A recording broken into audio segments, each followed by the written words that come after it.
This is my cat door. Here we have an LCD screen that shows the status of the cats and their permissions.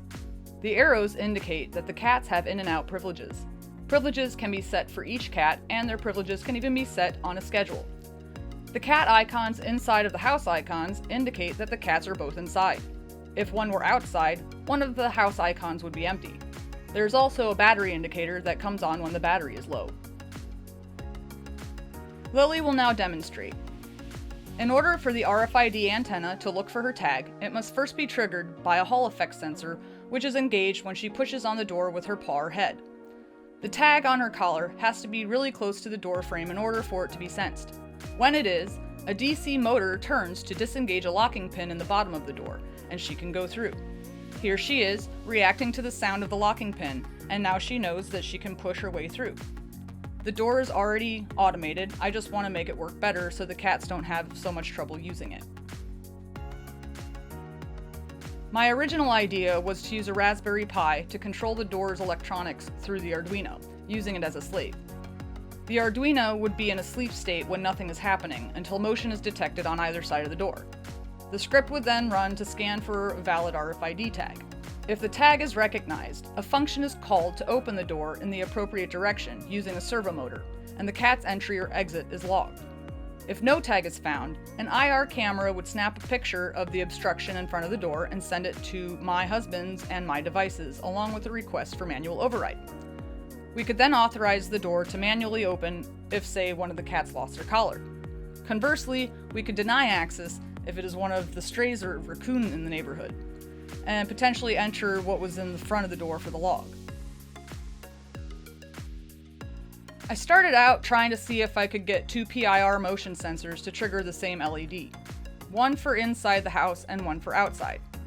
The LED represents the RFID module that would be triggered to start looking for a valid RFID tag. Since I was still waiting on the RFID module and antenna parts, I decided to see if I could get the motion sensor to trigger my servo motor instead. This allowed me to write code for both the motion sensors and the servo motor that I thought would be useful later. Coding is not one of my strengths, so I spent a lot of time trying to figure out how I was going to code my project. Python is the only language that I have any real experience with, so I thought it would be best to stick with what I know. I began by throwing together a rough draft of a Python program, putting in variables and other functions that I thought I would need. I found a way to make the Arduino act as a slave to the Raspberry Pi using a Python module called NanPy.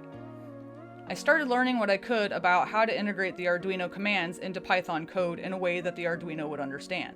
This proved to be a lot more complicated than I had originally anticipated, and I ended up abandoning this code in favor of a more simplistic approach, though I may revisit this option once I've learned a little more C++.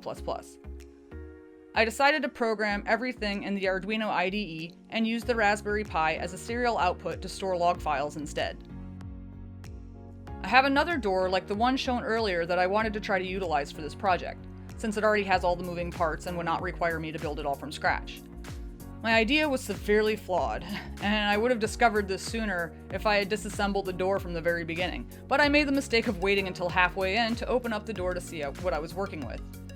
The hinge where I wanted to attach the servo motor to swing in and out is too large to mount the motor to, and the door housing does not have enough room to fit the motor housing anyway.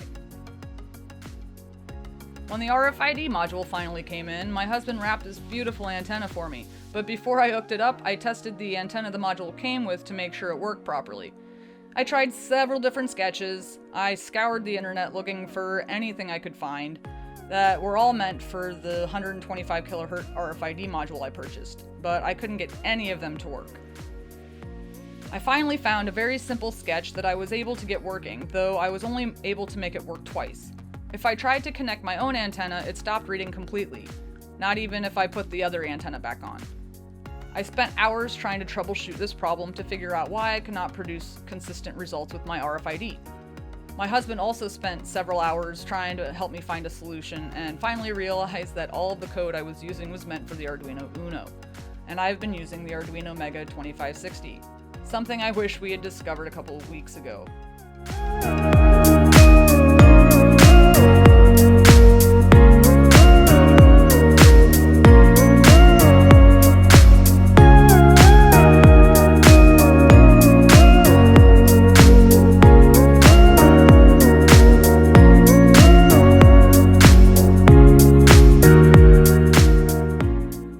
I got with this project, there shouldn't be any security issues because there's currently no interaction with the internet. However, as I move forward beyond this class, I would need to address buffer overflow vulnerabilities that may be present where my code looks for input from the user.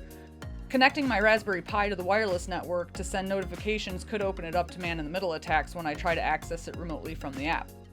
My solution to this would be to install a VPN on the router that the Pi is connected to so communications with the Pi are encrypted.